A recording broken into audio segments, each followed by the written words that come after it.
जाने अनजाने में से ही या फिर सत्ता के लालची लोगों के द्वारा एक बहुत बड़ा षड्यंत्र चल रहा है पूरी दुनिया में। इस्लाम को किसी भी देश से खतरा नहीं है, इस्लाम को मुसलमानों से भी खतरा नहीं है, बल्कि इस्लाम को खुद उनके धर्म के गुरुओं से खतरा है।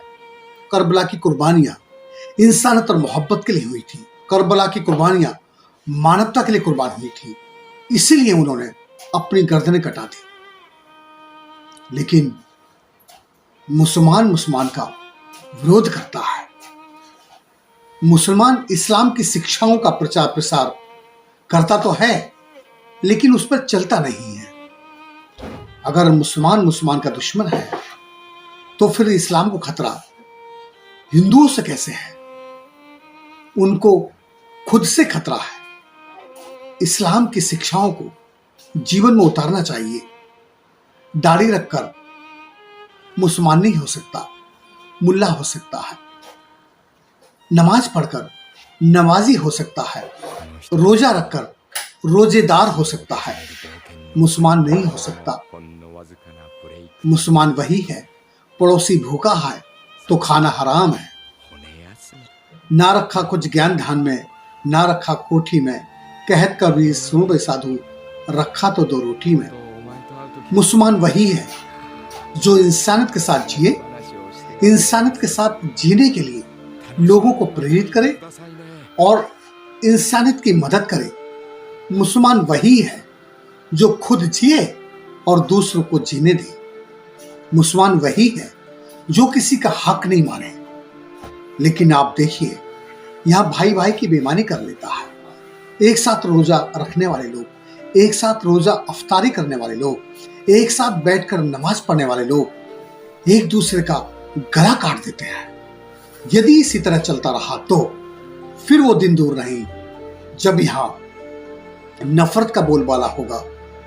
लोग एक दूसरे के खून के प्यासे होंगे। जो ईमान लेकर आए हैं, जो अपने आप को मुसलमान कहते हैं, उनकी पहली जिम्मेदारी बन जाती है कि वो इंसानियत को और मोहब्बत को बरकरार रखें, मानवता के लिए काम करें और जुल्म के खिलाफ आवाज उठाएं। जो इस्लाम किसी की गर्दन कलम करने की इजाजत देता हो, वो इस्लाम हो ही नहीं सकता। जो व्यक्ति किसी की गर्दन काट देता हो, वो मुसलमान हो ही नहीं सकता। जो व्यक्ति किसी का धन लूट लेता हो, वो मुसलमान नहीं हो सकता। जो व्यक्ति पड़ोसी के भूखे होने पर खाना खाता हो पेट भरकर, वो मुसलमान हो ही नहीं सकता। मेरी बात शायद आपको कड़वी जरूर लगी होगी, लेकिन सच यही है, हम खुद ही अपने धर्म के दुश्मन बने हुए हैं। जहां चींटी को मारना भी गुनाह हो, वहां खून खराबा क्यों? इंसानियत और मोहब्बत के लिए 6 महीने का बच्चा करबला में पानी के बिना शहीद हो जाता है और उसी इस्लाम को मानने वाले लोग एक दूसरे के खिलाफ जंग लड़ रहे हैं। अल्लाह सबका है। जब सबका अल्लाह एक है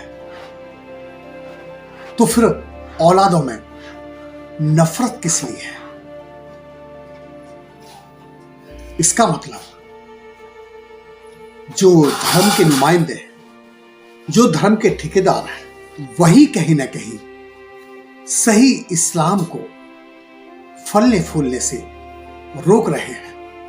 वही असली गुनहगार हैं जो अपने बच्चों को आतंकवादी बना रहे हैं, जो अपने बच्चों के दिल में दूसरों के प्रति नफरत के बीज बो रहे हैं। वही इस्लाम के दुश्मन है।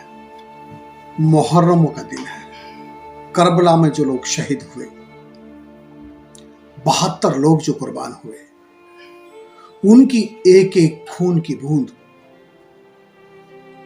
मोहब्बत को जिंदा रखने के लिए जमीन पर गिरी और हम खुद क्या कर रहे हैं? क्या हम वाकई मातम मना रहे हैं?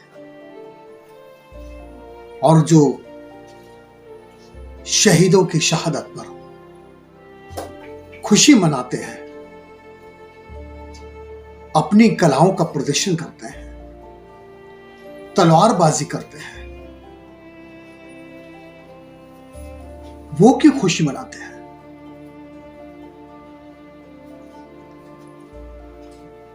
दोनों ही मुसलमान हैं, तो फिर ये फासले क्यों?